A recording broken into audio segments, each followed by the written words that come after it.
You're listening to the BowHunterPlanet podcast, your gateway to the wonderful world of archery and bow hunting. The BowHunterPlanet podcast would like to thank our outdoor partners for their support. It's because of these companies we can keep this show educating, entertaining, and growing the archery heritage. Please check out these partners' links in the description of this podcast. Now, your hosts, Tim and Dave. Enjoy the show.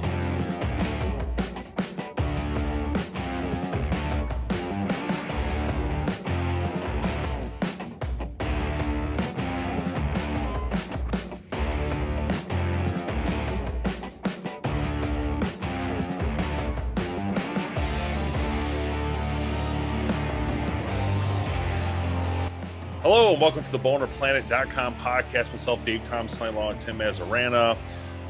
And tonight we're talking Cobra Archery. We're talking about releases, broadheads, sights. We're also talking about the history of Cobra and how it came to be. So let's jump into it. Jake, how are you, man? How's it been? How have you been? How's your family? How's it going? It's going good. Family's doing good. Boys are growing like bad weeds. Next Saturday is Pennsylvania opener for archery, so we're good to go. Family's doing well. We're staying really busy. That's got to be really exciting to be this close to the opener. We're getting excited too. Ours opens up on next Friday, so this weather change that we're experiencing right now, I think, gets us even more excited. You guys open on a Friday? Yeah. October 1st is our opener. Oh, so no matter what it is, it's always October 1. Yep. It sure is. Does that include a Sunday? Could. Yeah. Whatever day October 1st lands on, that's the opener. It could be a Wednesday. So, we got to plan accordingly. Can you guys hunt on a Sunday? Yes. Yeah. Okay. Yep. Yeah. You guys can't? Oh, no. Really? Yeah. Just last year, they picked 3 Sundays that we could hunt on. That was it. Really? Oh. Yeah. I never knew that about Pennsylvania. Oh, yeah. It's old school. Yeah, our archery season goes from October 1st all the way up until the gun opener, which is November 15th. Okay. Then it shuts down and then it opens back up later in December, if I'm not mistaken. Yeah, ours opens up the day after Christmas for a couple of weeks and then goes. Yeah, it's kind of funny. I mean, you go to different states. There's so many different rules out there for each state. So we're way behind. PA's way behind. I think this is a way for them to get Sunday hunting. They did the last Sunday of archery, they added a Sunday, and then bear opens on a Saturday, so they allow the Sunday. And then just 2 years ago, they switched deer season rifle. It was always Monday.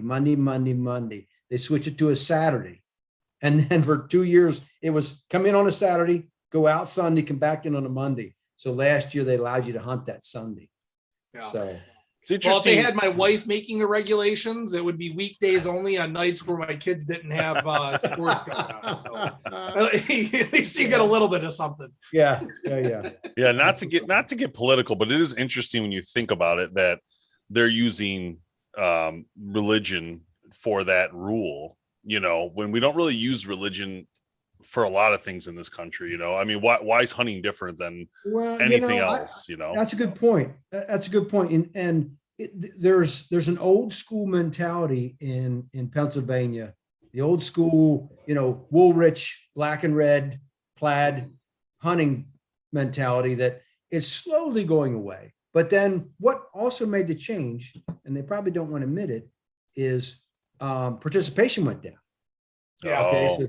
So as soon as it started going down, they're like, okay, we need hunters back. So they started doing this mentor where the real young kids can hunt, because you had to be 12 to hunt. Yeah. And now the kids can hunt at any age, as long as they have a mentor. And now they're starting to open up Sunday. So, and they did bring back a fair amount of hunters because of that. Well, there's no better way for me to get closer to God than sitting out in nature and watching his creation. Yeah, man. That's how Sunday should be. So. Yeah, I agree. I go out west every year and you hunt on a Sunday. It's so strange. Like, oh man, it's Sunday. And that's just weird that you got. That's why I'm like, are you really asking about Sunday? Like, that's kind of, I never. I thought you meant leap year. Like you can do that. Yeah, no, man, I thought you were like joking for some reason. No, it was funny. I was doing the math today. I thought, I'm going to see these guys tonight. I'm going to do the math. I've been hunting for 42 years. Wow. And I'm 52, getting ready to turn 53, but I started hunting when I was by myself when I was 10. You couldn't even hunt by yourself until you were 16 back in the day. But I started hunting by myself for deer when I was 10. And now, of course, we were on a farm and no one knew it. But 42 years. Yeah. I can't remember my first year. I was trying to put a date on mine. I can't remember it. I don't know if I was by myself or not either. That's the other issue. I can't remember. You probably didn't start off by yourself, but they probably left. I definitely did not. Yeah. I just don't know how long it took me. Did you guys have a big group that you hunted with, or was it just a small group? See, that's the thing about hunting and the family chain. First off, Tim didn't hunt when he grew up. Nope. But for me, we started with before I started going, there was a pretty big hunting group, like maybe 10 people that went every year, but their big focus was always gun.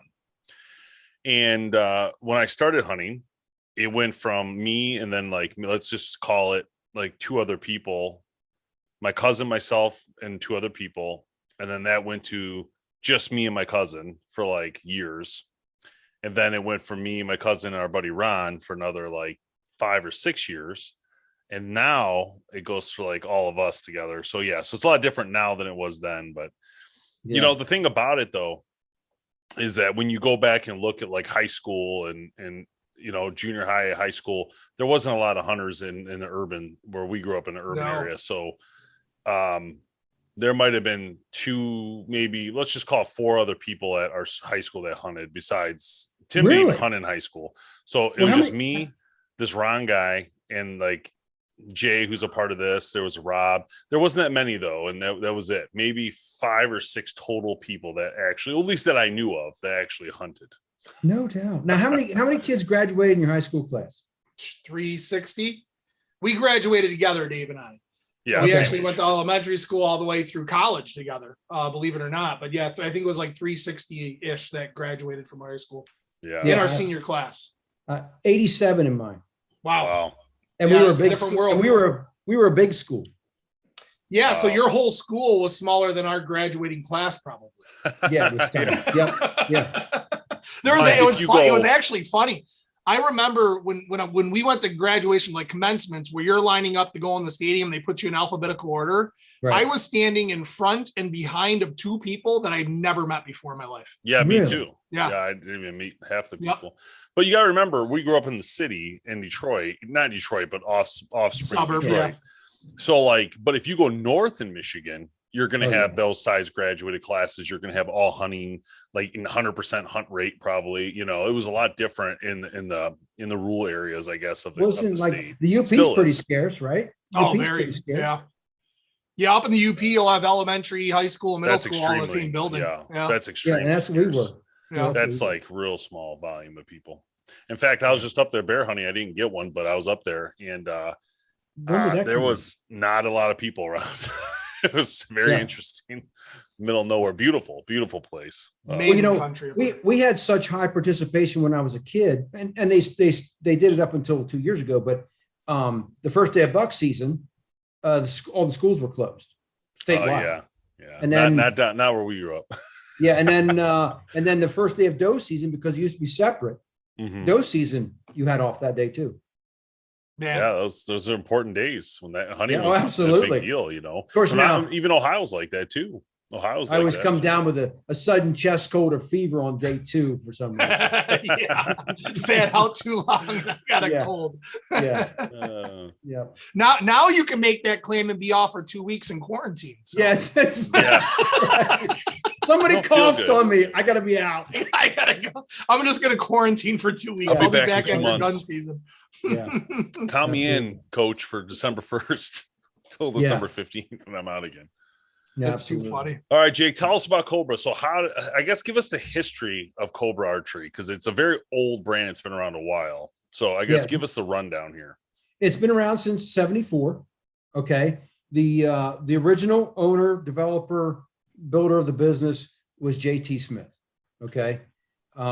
He built the company back in the 70s. He developed it. He produced the designs. They did a really good job. Okay. At one point it was the pinnacle. It really was. It took, I'd say 15 years till ish, and same in that neighborhood, where he really had a very powerful name and name recognition. And then two brothers bought it. The McClendons bought it, and they bought it more as an investment rather than a passion. And they kind of hung on to it as an investment. Nice guys, but I don't really believe they were much of hunters. And that's the way it is. There's nothing wrong with that. I'm just saying, it didn't help the business by not knowing archery and loving it and knowing what the bow hunter needs. So it dwindled, and they outsourced their designs, they outsourced their engineering, they outsourced everything except for assembly and all that stuff. And then it kind of tailed off. And then it was they bought it the high water mark, and then it over the gradual years it kind of just tailed off, and they were ready to either close or sell it, and we bought it because ever since I was a kid, that's what I did. I did that kind of stuff of mechanics and design, not in school, just because that's what I love to do. Okay. That's awesome. And we own a sporting goods store, and one of the reps, good friend, he said, "Hey, Jake," he said, Cobra Once is looking to sell. I said, "Well, yeah, let's talk to him." And that kind of stuff. You're thinking, "Oh, okay, that's going to take a year and a half, 2 years." Well, they told me in March, and by July we owned it. That's cool. Yeah. So, since then we filed. That was July of 2017, and since then we've filed roughly 16 or 17 patents. I was going to say, you've been working a lot because you kind of redesigned everything. I mean, yeah, it's great. Yeah, new. Yes, everything's gone. Everything that was before is gone. It was old school, big, bulky. It was like holding a brick in your hand. So I knew there was better designs out there. There was better ways of doing things to make the bow hunter better, to make the process of hunting better, to get around the woods better, the whole 9 yards. So, I already had a couple just sitting there just because, I made my own stuff for a while and shot my own stuff. So it was a perfect drop in for us. It's not the easiest process of turning around the name. They say, "Oh, I had an old Cobra. Cobra was my first release." Well, and then it turns out it wasn't their second one because, right. It just wasn't. So, we're raising the brand, we're raising the quality, especially the quality of the engineering, the quality of the product it's in my opinion, it's as good as you're going to get. It just is. From the strap the whole way to the end of the release, everything about it, every nook and cranny design I've done, and I've looked at it from the perspective of how it's going to help the bow hunter, because that's what I am. That's the way to do it, man.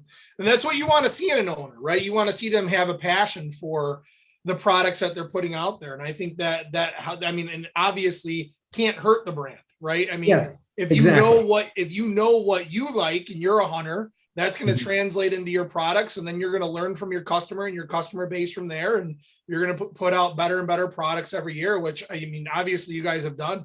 We've seen your name come back in the spotlight, which is awesome. Products like this. Yeah. Sorry. The whole time I was trying to get that thing on this computer. The whole time we're talking. Look at that old PSC. That's an old PSC. Look at that. Look at this old man. Look at what year do you think this was? That's definitely 80s. That's old school. That's legit. This is what I remember when I think of Cobra. I was like, man, that thing's just like, this is just a block hanging there. Bow hunting products. I wonder what's in there. We should cut it in half, see what's in it. Yeah. It's probably just steel. No, pure mercury is going to spill out on it. Oh God, yeah. Maybe we should just leave it alone. Yeah, probably. Yeah, right. Yeah, so tell us a little bit about your product lineup. What do you have going on? Well, we have, it's pretty deep now. we have entry level the whole way to the high end. Our entry level stuff is the natural, which is our only Velcro strap. Our number one feedback, or top 5 at least, feedback of the releases when we first bought it was, I don't like using the Velcro in the woods, putting that thing on, taking it off. It's, oh my, you just can't. But the entry level for a kid just starting out, not knowing his wrist size, knowing he's going to grow, mom and dad not knowing what size it's going to be, and it's entry level. It's inexpensive. So Yeah. it gets you in, helps you figure out what you do. And then we go to the leather buckle straps, and then we go to the neoprene interior straps and closed loop. And then we jump from there. It's the same head, same pinch to close head. And then, there you go. Yeah. So we got a few things there. And then it jumps up to the middle line, which is the Pioneer, the Mountaineer, and the Maverick. Okay. Now, these designs are all essentially around a pinch to close. Okay. We filed a patent. We got it. No objections, no nothing, straight through and clean. It has a central access point where the calipers have a central axis. There's no more body to it. It's a bodiless release.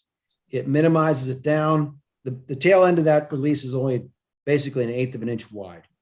It's super tiny, super small. And then we slimlined the connection point down. That's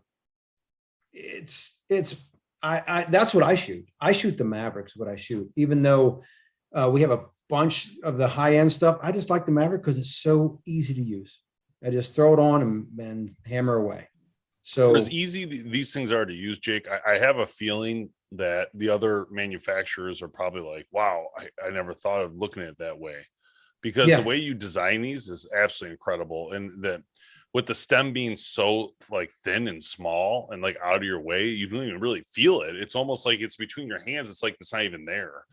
And that's what I love about how you did it, where everything you need is up in that front end, and it's so simplified. And Tim, I don't know if you can see it, but when you pinch it close like that, it's literally so easy. You just go in and squeeze it and it closes. It's like the coolest thing. Yep. Yeah. I knew there was a better way. And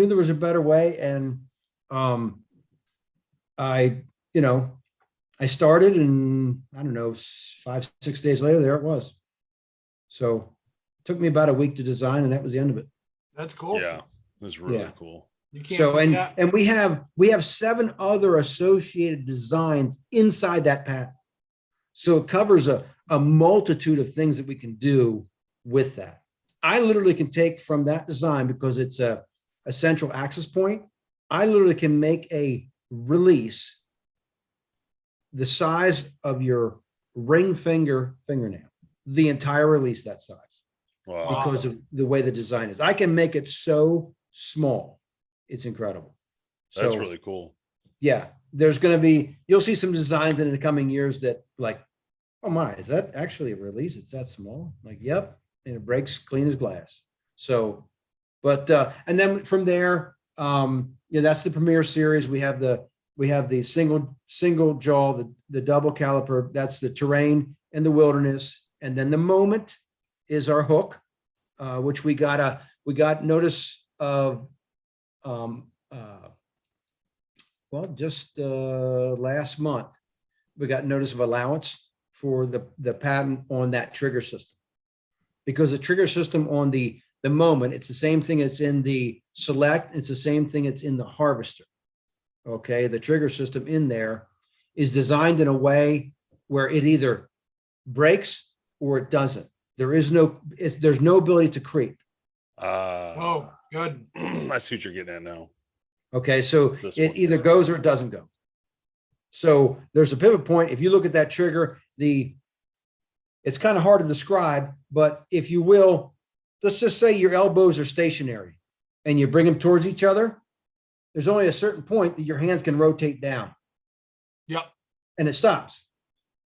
And then once you hit a certain point of pressure, boom, they're apart again. So that's the mechanism inside. It's super, super simple, but no one's ever designed it. So I'm like, well, that was just, there it is. I So, do like this trigger. Trigger's cool on this one. I love the way it looks. yeah, it breaks pretty clean. And that trigger system is also in our harvester. Oh, And okay. it's just transitioned into our harvester. So, it kind of, yeah, it's in there too. And what we did with the harvester, as you can notice between your index finger and your middle finger there, there's only an eighth of an inch of material there. So the trigger mechanism goes around the outside there. Oh, And then it doesn't go up through the center because it's so narrow. That's why it feels so good in the hand, because it's so ergonomically centered. So when you feel it and you draw it, your hands don't, your index and your middle finger aren't spread at all. You're not, They you're drop not feeling right that away. separation. Yeah. Yeah, there's no separation. And you see right there in that picture you have, see how the lanyard's hooked up through that hole? yeah. Well, that hole is directly behind the hook where the D-loop centers. So you can draw and you can put all the weight on the strap, and the harvester can't left or right. It's perfectly in line. Oh. And That lanyard is an ingenious idea, by the way. so the best way to shoot this thing, I'm just telling you, the best way is 2 fingers and share the weight with the 2 fingers and the wrist strap, 50-50, and you will shoot better than you ever have in your life. When you say 2 fingers, you're talking about just this and this, or these Yep. two? Yeah. Take off the 3rd finger because Take that's that off. removable, and just Got shoot 2 fingers. Yep. I'm gonna try that. It's insane. It's absolutely insane. So the folks that have tried it have noticed the difference. Awesome. Yes. And there's The your other one I entry want to talk level. about is the Mountaineer, because this is a different design compared to the Yeah. other ones. Yeah, But this one here. it's a nice well, release.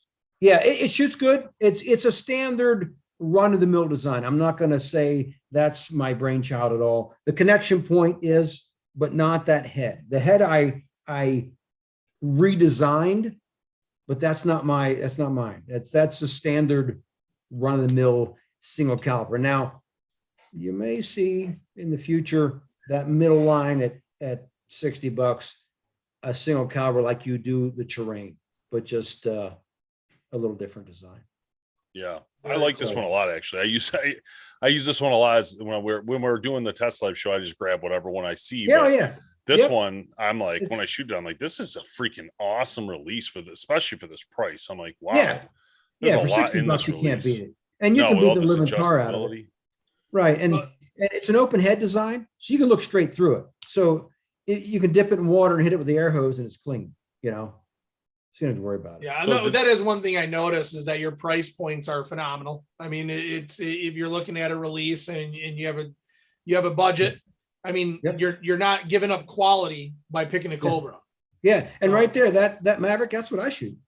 Yeah, this That's what one's I shoot cool right too. there. Mm-hmm.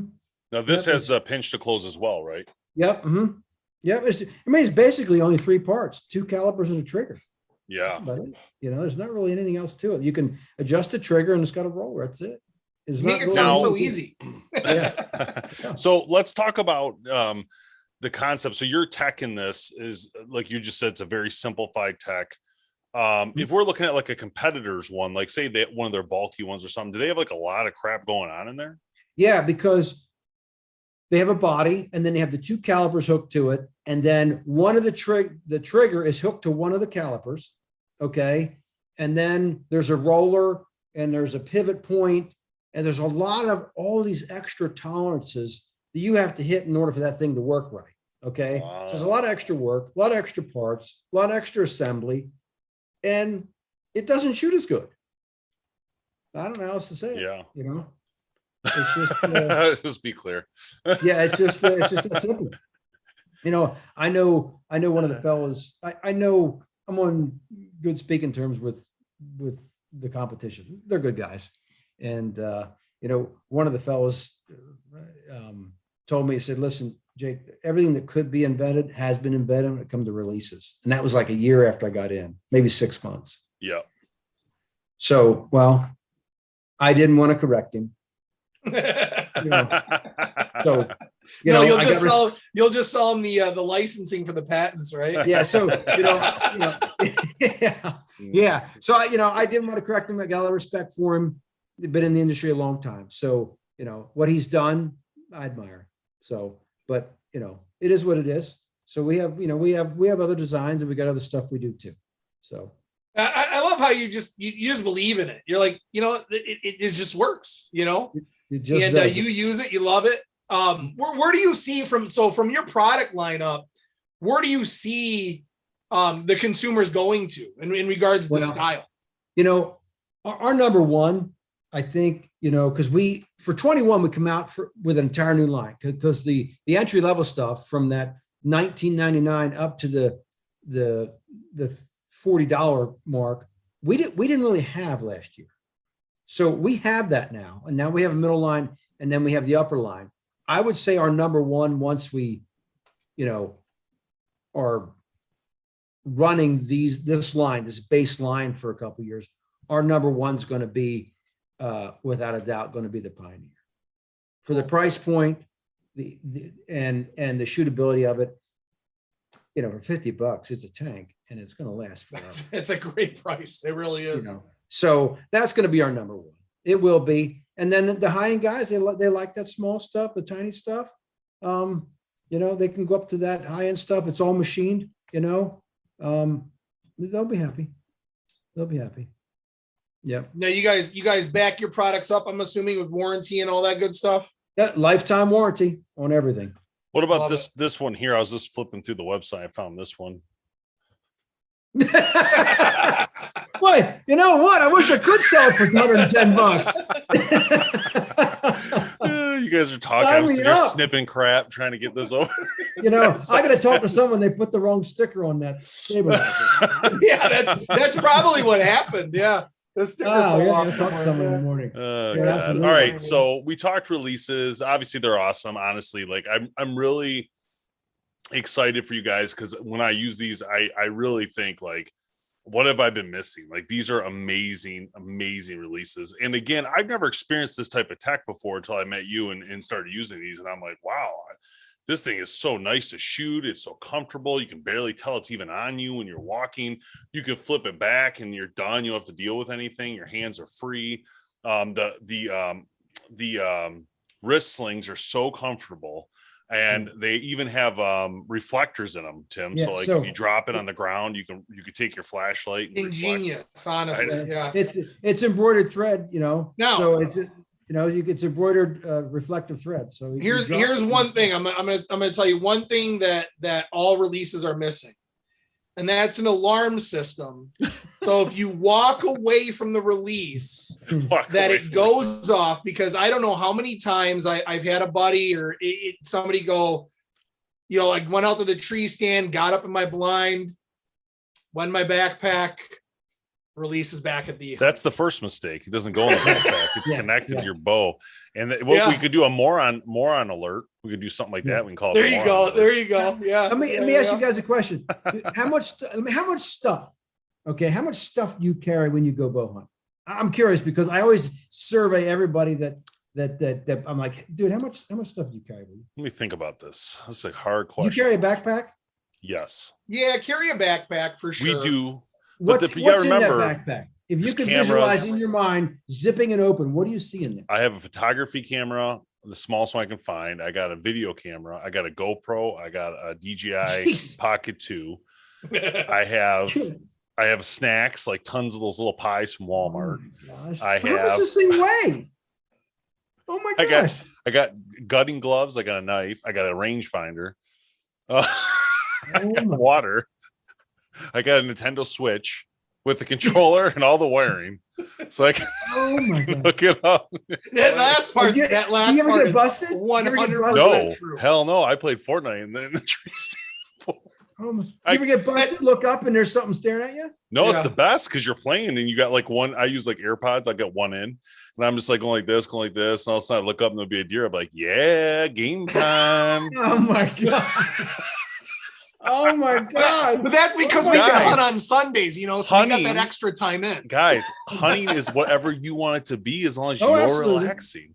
So if I'm on that feels fresh air and playing stupid video games on a Switch, then so be it. But you're right, you could get busted. I didn't get busted. What's in your backpack, Tim? Twinkies?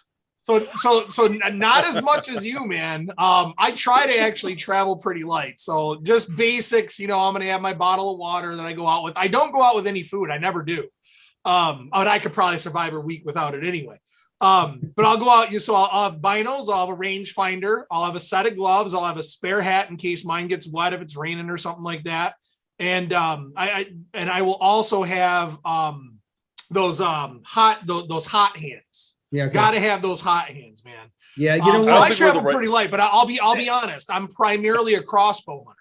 You know, so but I don't have the extra accessories. If it's cold out and you have the hot, it's like crack because you can't go without it. Then you do it once and it's warm. It's like, I gotta have my hot hands. I got it.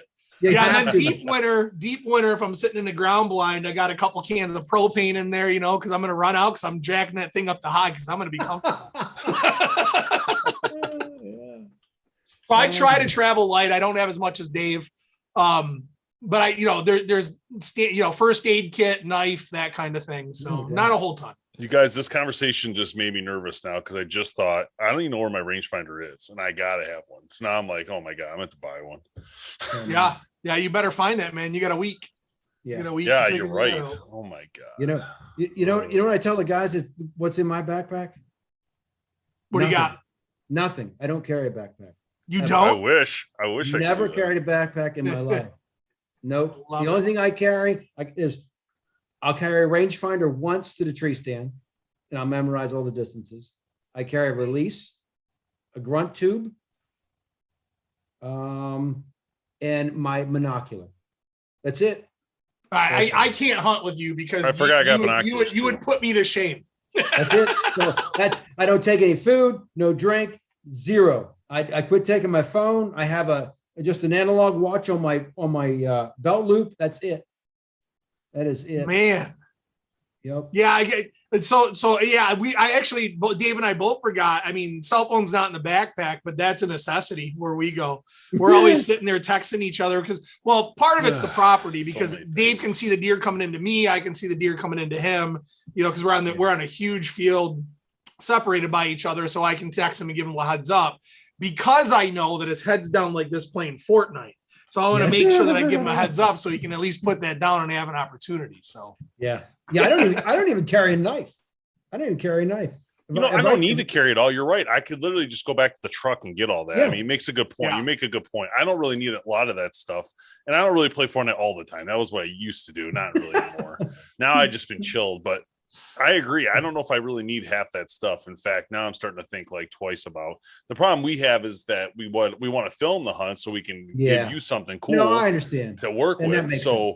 That time we have to carry the little stuff, but I think the binos I like to have because to be honest, it's just fun. When I get bored, I can just like scan around through the fields. But don't have to have it really, I guess. I don't even carry binoculars. I carry a small Zeiss monocular. That's a good idea. I like monoculars for sure. I'm a big fan of those. I'm left eye dominant when it comes to that stuff anyway. So the binoculars helps me out big time. Yeah, mine's about. You guys ever see the old school 35 millimeter film containers? Yeah. Oh yeah, I know them well. Yeah, that's about the size of my monocular. That's tiny. That's tiny. That's it. Yeah. Who makes it? What is that? Is that a 10X? It's made by Zeiss. Yeah, but is it how much does it go out? Is it 10 times? 20 times close? 10, yeah. It's 10 power. I mean, you don't really need much more than that. No, the field of view on it is equal to a pair of binoculars. Yeah, that's cool. Yeah. That way I can just better, man. I'm gonna take a cue off of you this year, I think. Here's what I'm gonna do for you. The night before we go hunting, I'm gonna go out and I'm gonna hide Dave's backpack. and then we're gonna force him to just sit out there with his bow and his release, his Cobra release, and then I need to remind you that's a ball shot. Yeah, you're setting yourself up for this massacre. That's going to hurt because you and I both know that kind of thing would be subject to a ball shot. So let's be honest here. Yeah. That's one of our, I don't know about like kind of stupid things that you do at your hunt camp, but one of ours are our ball shots, man. You do something stupid, you're earning one. Yeah. Here's a little one. Yes. I just saw this one. Oh, you see, now that thing looks like a brick compared to the one I have. Yeah, I guess you're right. When you think of the size right there, I didn't realize when he's holding it there. Here, it looks tiny to me, with this clip. Yeah. It probably has a pretty good field of view. I'll keep looking. Yeah. Jump on the Zeiss website. It'll be there. Super small. They make a really tiny one. Like I had one for the longest time. It was like about the size of a Sharpie is what it looked like. Wow. And then the field of view was a little bit not as good as I want, and low light conditions. Well, because the lens was so small. Yeah. So I got a bigger one, but it's very short. It's very, very short. So that's good, man. I like the philosophy. That's for sure. That's the new thing. I mean, old is becoming new again, right? Simpler is better. I love that. I hate having to like sit there and say, I forgot something. I've been burnt so many times in the woods. If it can happen when you're bow hunting in the woods, it's happened to me twice over the years. I didn't have anybody. I had no, my dad didn't bow hunt. My brother didn't bow hunt. I was the only one in the family that bow hunted, grew up on a farm, had a place to myself. And all I wanted to do is ever just shoot whitetail and fish. Yeah. And so I taught myself everything. So I didn't have everybody go, hey, Jake, don't take that along, or hey, you don't want to do this, or hey, don't want to do that. I just had to learn over the years. And man, it was brutal. Speaking of which, what bow are you using this year? I have an SR6 by Bowtech. SR6, nice. Yeah, and the guys that shop bust my chops all the time because we have a sporting goods store, and I can shoot the latest and greatest boat, but it's so smooth. It's so smooth. Yeah. I can't. I mean, 62. How many brands do you carry? Well, we carry on the vertical side. We have our two major brands we carry is Bowtech and PSE. That's the two major brands. Primarily Bowtech, and then we can't get Hoyt and Matthews and those guys just because the competition is too close. Yeah. And then on the horizontal side, we have anybody, we have Raven, we got 10 Point, Wicked Ridge, we have Killer Instinct, we got PSC, and we got a bunch of others too. Excal? Oh yeah, Excalibur. Yep. Are you guys doing the Twin Strike Challenge? 2-shot challenge? Unfortunately, we didn't get much response from the Twin Strike. I thought we would be interesting. Yeah, I thought for sure, I'm nothing against the piece of equipment. It's a good piece of equipment. It's just our customers just didn't go to it. Interesting. Well, it is a little bit. I mean, it's new tech, right? Nobody ever thought about it. And which I love. I love that bow companies still to this day take a chance and put something out there that nobody's ever done before. Agreed. You have to do that to drive the industry forward, just like you're doing with these releases. Right. You don't know what it's going to turn into. Yeah. What's going on with sometimes Raven? you create a product that doesn't have a need, or the need just isn't realized yet. Yeah. Do you guys have the Raven, the new one? Yeah, no, they didn't put it out yet.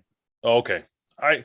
I was wondering, there hasn't been much out. I know 10 Point's doing a lot right now, launching soon here. They sent us some stuff to work with, some coming up, so that's exciting. Excalibur, we helped launch that Twin Strike. We love the bow, but the only issue I ran into, and I'm still working on with them guys, is getting the arrows, the bolts, because they have like a special bolt on the end of it, like a silver. It's like a special head. It's not like a normal head. I don't think you can use just anything because it like snaps in. And so it was hard to like get arrows for it. So I have like literally one bolt, and I have one bolt with one vein missing. That's what I have. Oh yeah. Okay. And so I told him, I was like, I don't know if you guys wanted me to hunt with this, but I got a problem here. I can't, there's not much I could do, even though that's the thing about when you talk about bow companies that maybe people don't know, but so like an Excalibur, for instance, their thought process is, we want you to promote the Twin Strike. Like, if you're going to hunt with the Twin Strike, right? Mm-hmm. That's all they want. But the problem is you can't get the bow. It's very hard to get, like, especially marketing bows. it's very difficult to get, because what's happening is like a pro shop like yours, puts an order in, you guys need your bows. You got customers waiting, they want to spend money, whatever. Yeah. So they've been having that issue. So you might not have been selling a lot, but what I'm hearing is they're selling tons of them things. So I don't know what's good. Well, good for weird them. about different areas or different. Yeah. It's interesting to me how good. how it works. Well, I'm glad they are. So we'll see. I want to know what's gonna happen with this Raven. That's what I'm curious about, when they're gonna put this thing out. Well, when they delayed because I'll just give you a little bit of background. We tried to get a sample of the 500.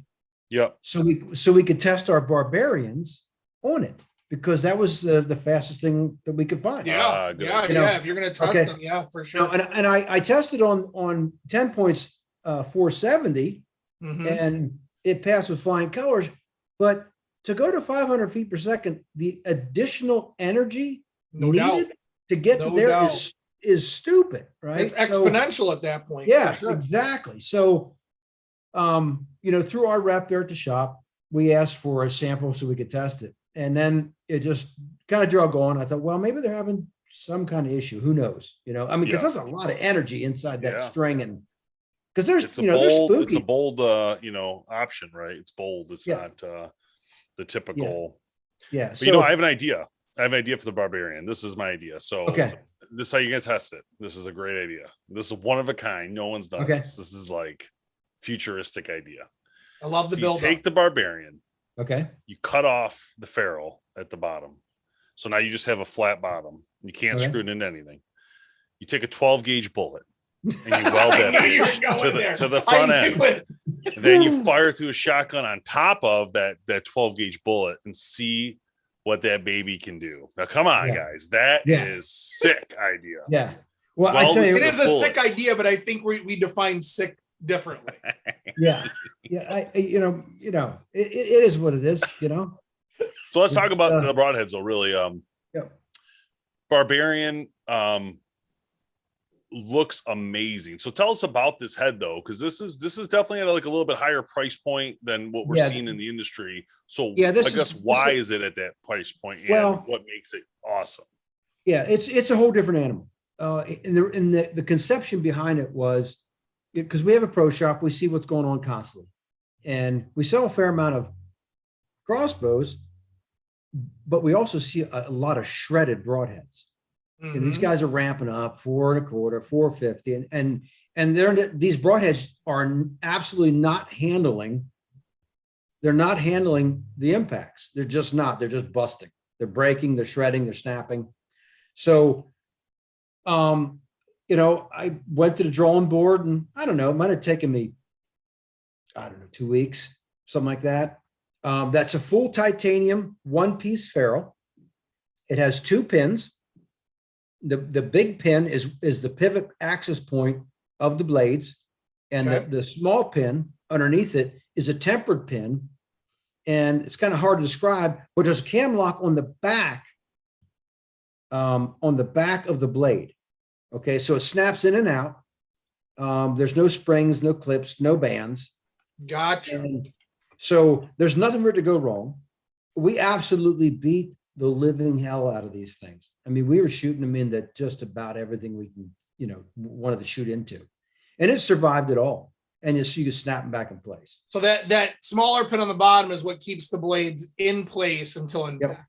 Yeah, there's the way the blade is cut. Now, normally a blade is stamped, stamped blade. These are so thick, they have to be machined. These blades are machined. Gotcha. So that's what adds the cost. Now the 125 and the 150 are 0.7 thick. Okay. That's more than twice the thickness of a standard one.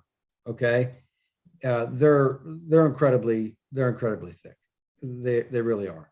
So, and then the 100 grain is 0.54. And I've been shooting them on my vertical setup for a while. So they're pretty nasty, and man, can they take an absolute beating. Well, they're titanium too, right? Yes. I mean, that's a huge point in and of itself. Yeah, and they're not only titanium, they're tempered titanium. They're tempered as well. You lost. So what does that mean? Well, the tip is very, very hard. Okay. It's not to the point where it's brittle, but it's hard enough that it's going to be able to withstand a tremendous impact. You know, those 125s and those 150s, you can blast them through a car door with no problem. So when Dave misses and shoots the tree instead of the deer, that's we're going to still probably be able to use that broadhead. Yeah, that's what you're saying. That's what I'm hearing. Yeah, they're pretty indestructible. You know, and we have other designs coming too that are pretty cool as well. I think that's cool, man. So Tim, this might be an option for you at your crossbow. I think so. I'm pretty sure we have these. What do you reckon? Is 100 okay to shoot out of the crossbow then? Oh yeah, everything. Okay. These are all 4 crossbows because when you twist them on, you'll notice that the back of the ferrule is the same diameter as a bolt. Awesome. Okay, it's 3 I see it now. Yeah, it's the same diameter as the bolt, and then we have the fixed blade, okay, the FXT, and that's a 3-blade fixed blade, and that's for a crossbow as well. But what you can do with that fixed blade one is it has 2 different collars it comes with, okay. One is a tapered collar, so it flares out to meet the bolt size, and the other one is straight, so it goes straight back and meets your vertical bow diameter. Your vertical arrow diameter. So, you know, Dad and Junior Mint, they're both hunting. Dad wants to shoot his vertical. Junior Mint wants to shoot a horizontal. They can both use the same broadhead. They just put on different collars and the setup. That makes sense. Yeah, that makes sense. This is a sweet head. Yeah, the fix is cool too. Yeah, it's pretty strong. The tip is it's wicked. It is. It does, and that's a full titanium ferrule too, as well on that FXT. Tempered titanium. Yes, tempered. Yes. So let's talk a little bit about the radius. So you did throw out a sight into the industry here. Mm-hmm. I guess let's talk about that a little bit. Tell us about this sight. This design here. Okay, you guys are, you know, you've been in the industry. You guys are aware of the React technology, correct? Yep. Mm-hmm. Okay, well, this takes a whole new perspective to the React technology. Okay, this is what we call the radius technology. This sight has less parts than a standard sight has. Okay, less parts, not more, less. Okay, and with one set screw, it simultaneously sets all 5. You sight in your 20, okay, pick any other pin and you sight it in and it sets all 5 in the proper trajectory. Wow. But it is a 2-inch housing. The competition has like a 3¼ inch housing.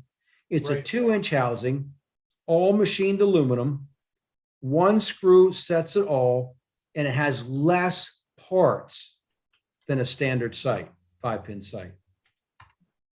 You know, the competition has a million parts in there. They have to do to get right.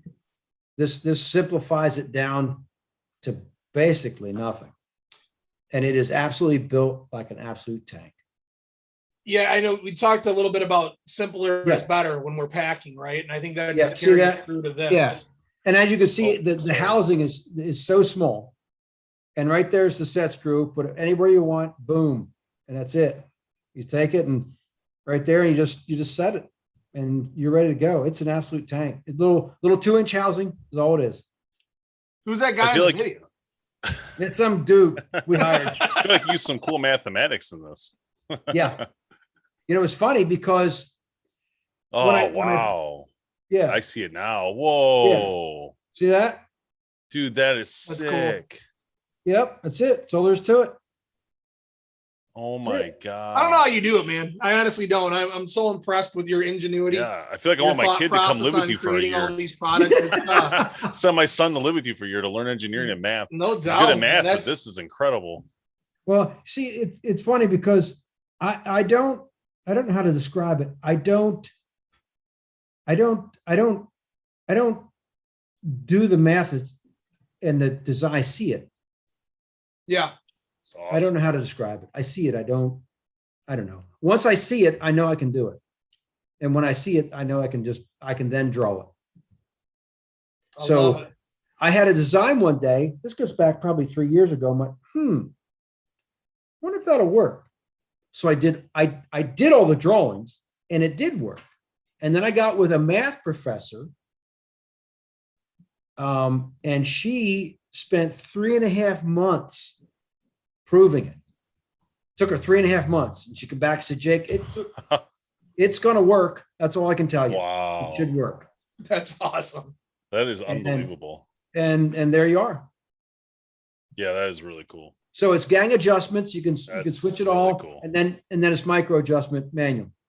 So I wanted to be something of minimalist. So when you're out there banging and clanging, and you got something, you want something you can really tighten down and get after. Yeah, no doubt. You don't want all these bells and whistles and gadgets, because my philosophy of hunting, because who I am, is simplify. The more you take out of the equation, the higher your success rate's going to be. Right? Got that right. All of it. So my entire, hunting career, it's simplify, simplify, simplify. And that's what this is. Tell us about this backdrop photo. What is that from? That's a really cool looking photo. That is from the Heartland Bowhunter boys. Oh, that is a beautiful photo. Yeah, they took that photograph. Photo. I'll give them credit for that. That was a nice photo. I don't remember seeing this vest at for Test Lab. I would assume it's somewhere. Yeah, you know what? You know how many times I've gotten beat up like, Jake, I love that vest, but somehow I don't have one. What's up with that? He was the best guy. I'm just saying. Yeah. Well, I was talking about for Test Lab, since they sponsor Test Lab. I think it'd be appropriate to wear this vest every once in a while. Show some support. Well, what size are you? Maybe I can find one. I will take an XL if you can get me one. And Tim will be a double XL if that's possible.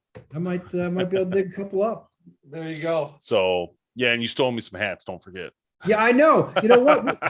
The hats are on back order.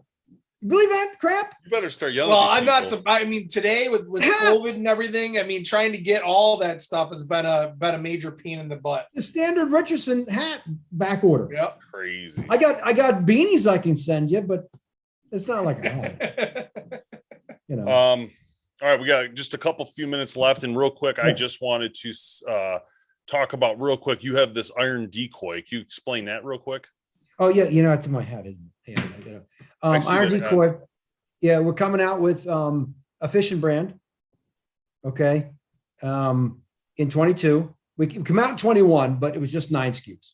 Okay. Yeah. In 22, we're going to have 80 SKUs. And wow. Yeah, now this is just the base model. So we have some cool patent pending technology that is ridiculous to this stuff. It is ridiculous what we have coming. Now we have 80 SKUs. Now this right here you see in front of you is a 2-inch spoon. It has don't think of a spoon this as a normal action of a spoon. This eclipses anything you'll think of when it comes to throwing a spoon. Okay. The action is incredible. And then we enhanced it. I enhanced it with a design I had kicking around in my head for about 1.5 years, and I tried it and it worked phenomenally. That's so cool. But this year we have, for 22, we'll have 1.5 inches. This one's a size 2, it's a 2-inch. Then we have a 2 3/4, a 3.5, and a 4 1/4. And I fished my entire life. Okay. I love it. And I just do. I love fishing too. Yep. One of my passions too, for sure. Oh man, it's just, and that's really cool. We absolutely murder fish with those. I mean, they're hog murderers, just absolute hog murderers. So we get out in the river. I grew up, we bought the farm beside my parents' farm where I grew up. We're 2 minutes from the Susquehanna River, which is where we live. It's almost a mile wide. Okay. Everything conceivable is in that river.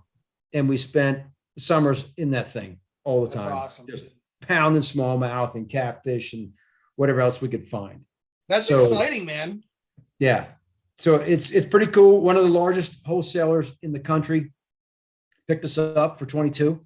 So we got big things planned, and the color combinations and the added stuff we have to it is just because we got with the tour guys, we got with the pro guys, we got with the guys on the lakes. the guys that have the charter boats. We got with the guys down south to fish for the crappie. We got with the guys that fish with the shad, and then the panfish guys. So once you consult with all these guys, you get a color combinations that are flawless. Like Jake, you got to have this color. You just got to. So well, I'm gonna tell you what, at the price point you have them at, you can afford to put quite a few colors in your tackle. Yeah. Those for a spoon like that. And I don't know if I've really seen that design before, obviously, because it's new. You created it. Yeah. But $4.99 is a great price point for that stuff. Yeah, it's solid brass. It's got a very high gloss jewelry finish on them. Very cool. So, and they work phenomenal. I cannot wait to hammer fish with these things. Love it. That's awesome. Yeah. All right, Jake, Cobra Archery, you guys check it out online, cobraarchery.com, and you're not going to want to miss out on getting a release this year. And also definitely check out the Test Lab show, which you'll see featuring these releases when we do our videos. And who knows, there might be a couple of giveaways coming up. Jake's been very nice to you guys, hooking you up. So keep that in mind. So make sure you're paying attention. Follow Cobra Archery online and all their social platforms. And Jake, man, thanks a lot. We really appreciate it. Absolutely. This has been a presentation of BowHunterPlanet.com. Join the hunt.